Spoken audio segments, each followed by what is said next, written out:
He stormed out of the room, returning moments later with a pestle in his hand. Sandra's heart pounded in her chest as she saw the fury in his eyes. "You need to learn your place, Sandra." She backed away, fear gripping her. "Put that down, Tony. You don't want to do this." But he was beyond reasoning. With a swift motion, he swung the pestle, striking her on the arm. The pain was immediate, sharp, and unbearable. She cried out, collapsed on the floor. "Why are you doing this?" she sobbed.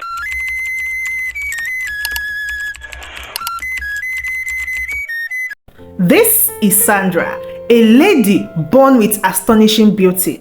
Before I continue, please like and subscribe to hear more about Sandra's journey. This story isn't just about Sandra, it's about overcoming and standing strong. Let's go back to where it all began, when Sandra's world was about to change, not in the way she expected. Moving day. Sandra was buzzing with excitement. This is her first house with her husband, a beautiful little place in the town. It was like a dream come true, but her enthusiasm was met with an unexpected coldness from Tony, her husband. "Why don't you ask your parents to help?" Sandra suggested, hoping to ease the burden. Tony scoffed, his voice dripping with condescension. "We can handle it ourselves. Sandra, we don't need to bother others with our responsibilities." His attitude stung, but Sandra brushed it off, attributing it to moving stress. It wasn't until later, as they were unpacking, that Sandra realized the depth of Tony's rigid expectations. "You know, my family has some rules," Tony said, out of the blue, as if he was about to reveal some ancient family secret. Intrigued, Sandra listened, but her curiosity soon turned disbelief. "No name calling, no cheating, and you must be ready to make babies whenever I feel it is the right time." His tone was serious, and Sandra could tell he wasn't joking. Sandra laughed nervously, hoping it was just a bad joke. "You can't be serious, Tony. We've talked about planning for kids." Tony's face hardened. "I am serious, Sandra. It's how my family has done things for generations." The conversations took a turn for the worse. "That's not how this works, Tony. We are partners. We make decisions together," Sandra argued. She couldn't believe the man she married was being so archaic. She tried to reason with him, but it was like talking to a brick wall. Over the next few days, Tony's behavior grew increasingly controlling. He monitored Sandra's every move, criticized her choices, and dismissed her opinion. It was as if the man she fell in love with had been replaced by a stranger.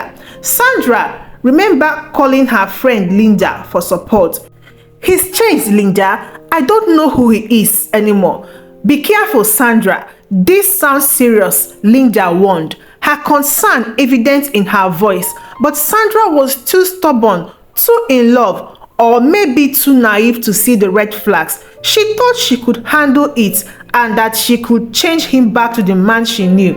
Oh, how wrong was she? If only she knew that was just the beginning of her nightmare, the start of a journey that would test her in many ways. A lot of people always think this way: "I will change him." Prayers can do it all. Before I digress to another story, please don't forget to subscribe to the channel and like this story for more compelling tales like this. Sandra never imagined, but back then she had no idea what was waiting for her just around the corner. "Sandra, you need to understand, it's just how things are done in my family," Tony's word echoed in the living room, a room that once felt cozy but now felt like a courtroom. Sandra stood there, disbelieving the conversations. We were having the family rule about having children whenever Tony wanted. Seemed like something out of a bad movie, not her life. "This isn't the 1800s, Tony. We need to decide together when we are ready for kids." "But that's not how my family works, Sandra. You married into this family, so you have to follow the rules." The audacity of his words makes Sandra's blood boil. Was this really happening? Are you listening to yourself? You are talking about our lives, not some family traditions like Sunday dinner. We don't question this rule, Sandra. It was then that David walked in with a smug look on his face. David is Tony's friend. What's this all about? Sandra doesn't agree with our family tradition, Tony said, turning to David for support. David laughed, a harsh grin on his face. Man, you've got to keep your woman in line. Remember what I told you about who wears the pants in the family? Sandra couldn't believe her ears. David, this isn't your marriage. This is between me and Tony. But Sandra's word fell on deaf ears. Tony nodded in agreement with David and said, Sandra, you need to learn your place. My place? Sandra felt a mix of anger and disbelief. My place is as your partner, not your property, Tony. We are not discussing this further. You will follow the rules. End of discussion. Sandra wanted to scream, to tell him how unfair and archaic his demands were, but Sandra knew it would fall on deaf ears.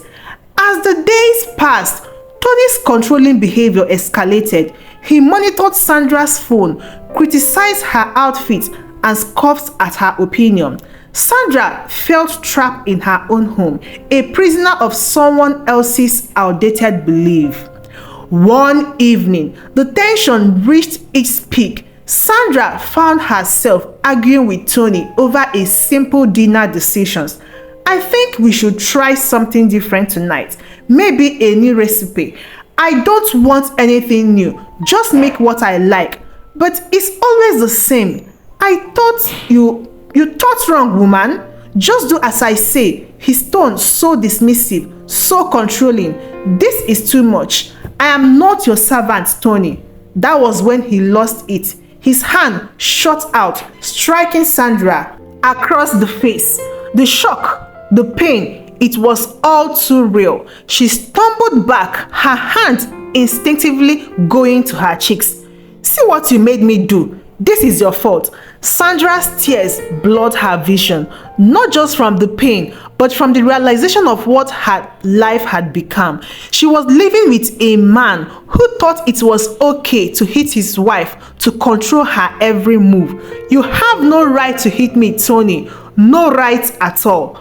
But he just glared at her, his anger palpable. You pushed me to do this. You don't listen. Sandra spent the night in the guest room, locked away from the man who was supposed to be her partner, her protector. As she lay there, the gravity of her situation hit her. She was in a marriage with a man who saw her as less than him, who thought it was okay to raise his hand against her. She knew right then that something had to change. She didn't live like this, constantly walking on eggshell, fearing the next outburst. She had to find a way out, but she wasn't sure how or when. All she knew was that she couldn't let Tony control her any longer. It was a week after Tony had hit Sandra for the first time. The bruise on her cheeks had faded, but the fear inside her didn't. David's influence on Tony was growing stronger, and Sandra could feel the tension in the home becoming unbearable. You know, Sandra, David has been giving me some advice about our situation, Tony mentioned casually over breakfast.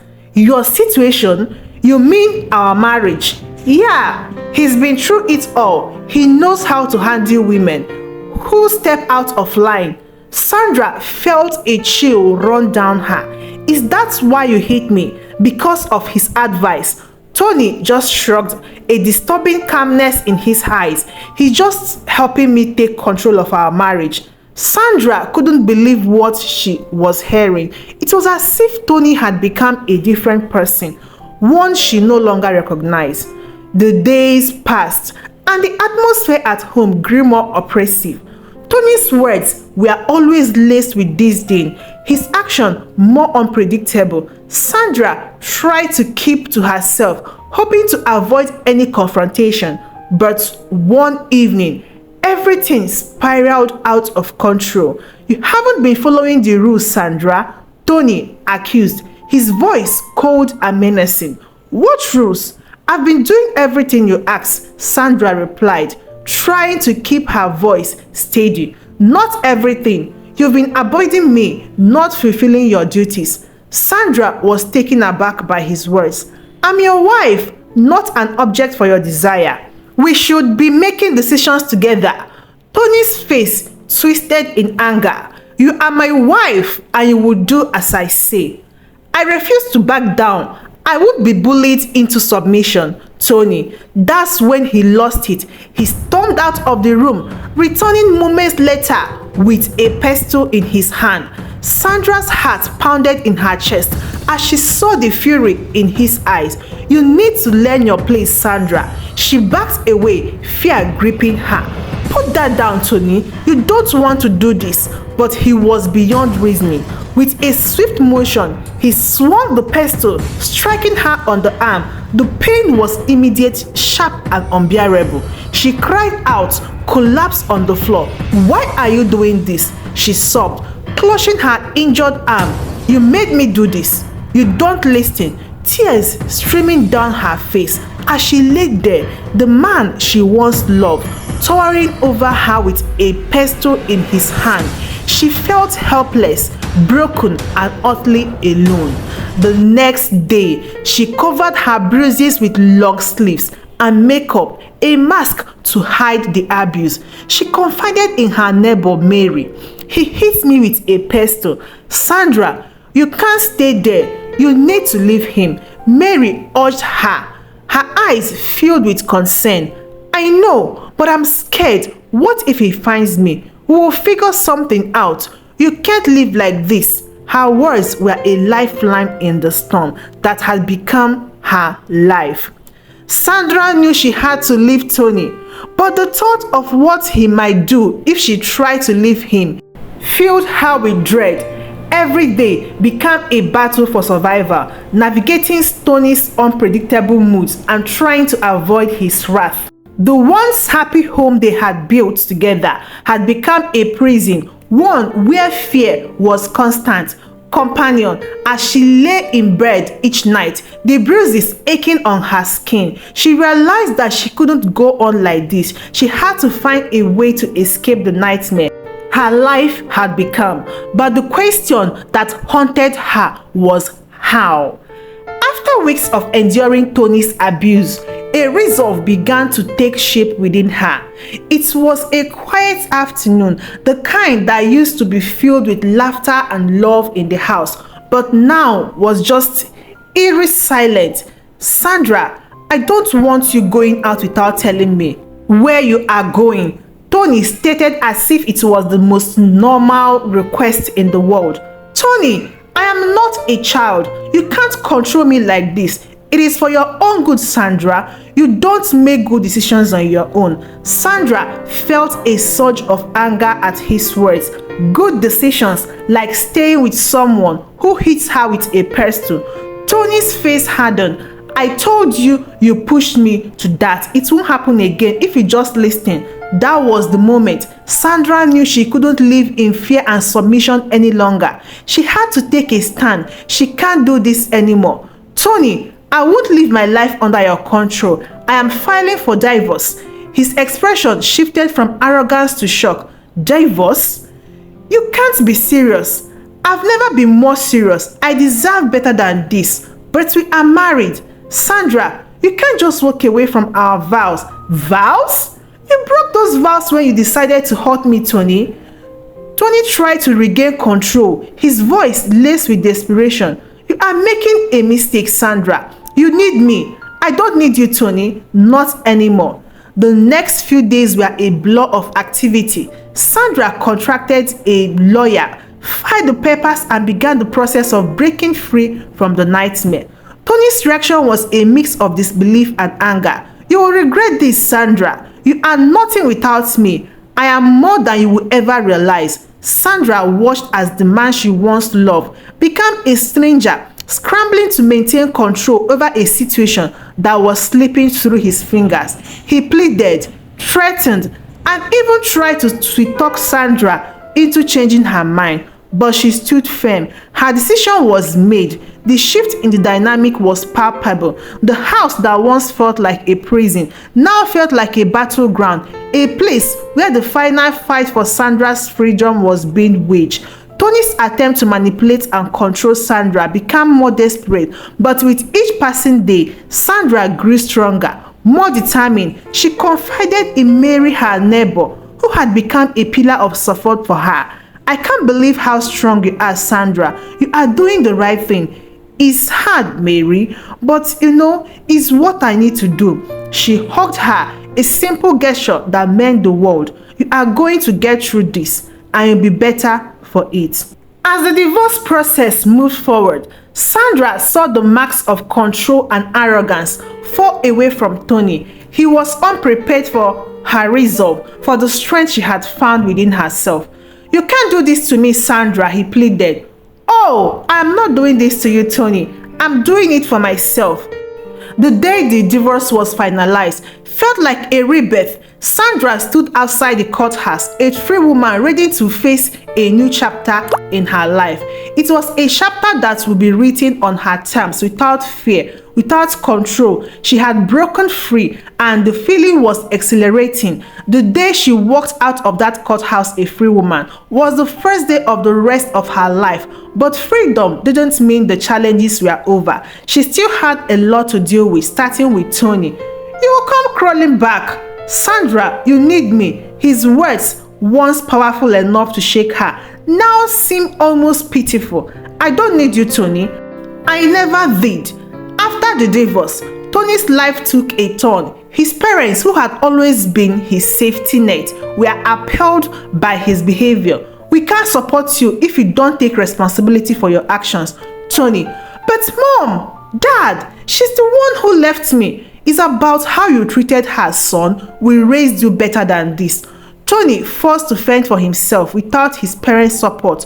Tony also found himself losing his closest ally, David, since David had his own family problem, and soon drifted away from Tony, leaving Tony all alone, isolated and forced to confront his own shortcomings. In the midst of all this, Sandra made a discovery that changed everything. She stumbled upon an email about a narcissism test Tony had taken. The results were clear. He scored high on the narcissism scale. This revelation hit her like a ton of bricks. He was the narcissist, not her. Her journey of rediscovery wasn't easy. There were days she felt lost, unsure of who she was without Tony's shadow looming over her. But she took it one step at a time. She reconnected with old friends, picked up hobbies she had abandoned, and started to rebuild her life from the ground up. Sandra looked different and happier. Sandra started a blog, hoping to inspire others who might be in a similar situation. The responses were overwhelming. They messaged her, telling her how her story have given them the courage to leave their abusive relationship. "Thank you for sharing it." Sandra realized her journey wasn't just about freeing herself from Tony. It was about helping others find their way out of darkness too. As for Tony, he struggled to adapt to his new reality without the support he had always taken for granted, and he was forced to start over and reckon with the person he had become. "Sandra, can we talk? There is nothing left to say, Tony. It's time for both of us to move on." As she walked away from that final encounter, she felt a sense of closure. She had come out of this stronger, wiser, and more resilient. The future was certain, but for the first time in a long time, she was excited to see what it held. And that's the end of Sarah's story. Here is a question for you. Do you think people like Tony can truly change, or are some traits just ingrained? Leave your thoughts in the comment section below. If you found this story moving or thought-provoking, don't forget to like the video and subscribe for more content. Your interaction helps shape our channel. Share your opinion and let's keep the conversations going. So we see you again in our next story. Goodbye.